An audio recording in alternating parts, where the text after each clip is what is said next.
একটা সময় যখন শহরে পাইপলাইন দিয়ে জল সরবরাহের ব্যবস্থা ছিল না, তখন ভিস্তিওয়ালাদের ওপরেই নির্ভর করতে হতো শহুরে মানুষকে।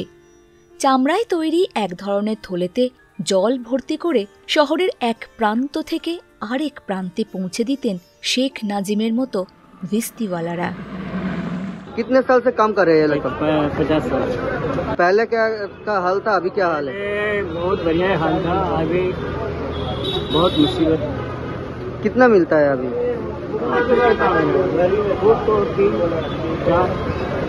सुबह कितने बजे शुरू 4 बजे, कितने बजे तक चलते हैं? 10 बजे। इस एरिया में कितने दुकान में आप बांटते हैं पानी? 4-5 में पता की क्या लीटर में 3 देता है क्या? पैसा कितना देता है? बोल रहा तो पैसा जिसका मशक का हिसाब है। मशक का। গবেষক বলেন, ভিস্তি শব্দটি এসেছে ফরাসি শব্দ বেহেশাত থেকে, যার নাম স্বর্গ।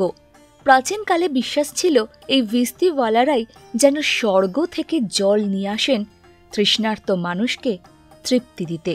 দীর্ঘদিন ধরে এই বিষয়ে গবেষণা করে আসছেন সংগ্রাহক তথা গবেষক সৌভিক মুখোপাধ্যায়।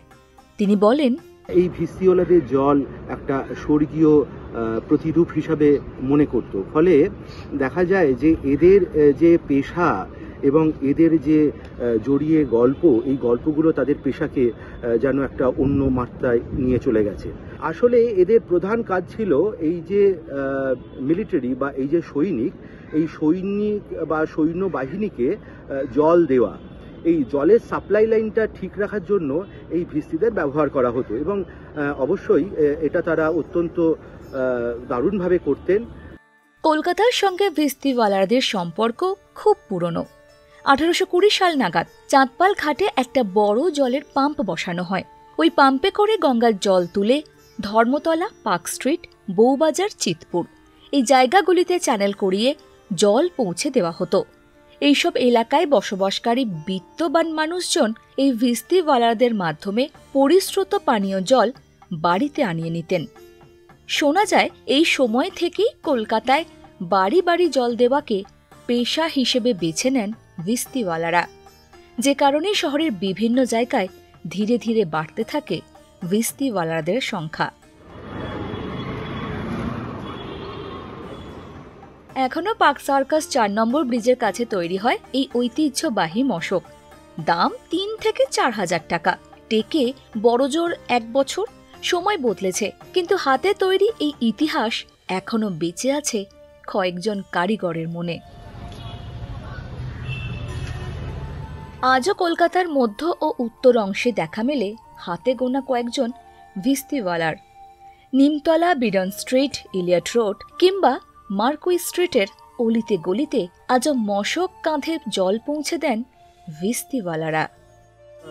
अब कितने आदमी इस एरिया में? 2 आदमी। इनका फ्यूचर कम अगले टाइम में रहेगा? नया पीढ़ी तो आ नहीं रहा है ना, सब तो खत्म हो गया। क्यों? मशीन लग गया, सब खत्म। मशीन लग गया?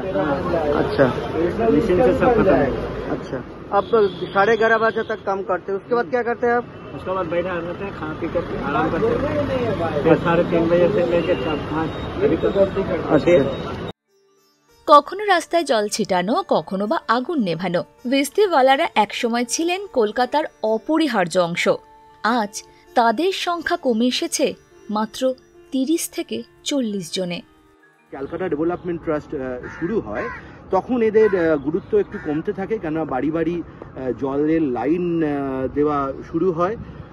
সেই সময় মানুষ জল পেয়ে যাওয়ার ফলে এদের জল দেওয়ার গ্রহণযোগ্যতাটা একটু কমে এবং রাস্তাটা পরবর্তীকালে যখন বাঁধাই হয়ে যায়, মানে বিটুমিনাইজ তো ছিল না, তখন পিচ ইত্যাদি যখন তৈরি করা হয় বা খোয়ার রাস্তা তৈরি করা হয়, তখনও এদের কাজটা আর খুব একটা দরকার পড়ে রইল না।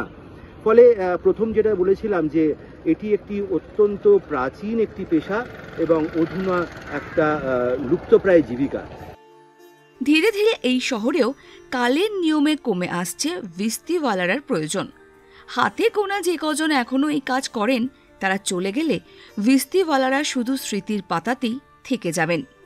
ইন্টারনেট ঘেঁটে তখন কলকাতার ভিস্তিওয়ালাদের সম্পর্কে 2-4 কথা জানবে জেনজি বা তার পরবর্তী প্রজন্ম। কারণ এই ভিস্তিওয়ালাদের পরবর্তী প্রজন্মের ছেলেমেয়েরাও আর এই পেশায় আসতে চান না। সুদীপ দে ও শাহজাহান পুরকায়েতের রিপোর্ট, ইটিভি ভারত।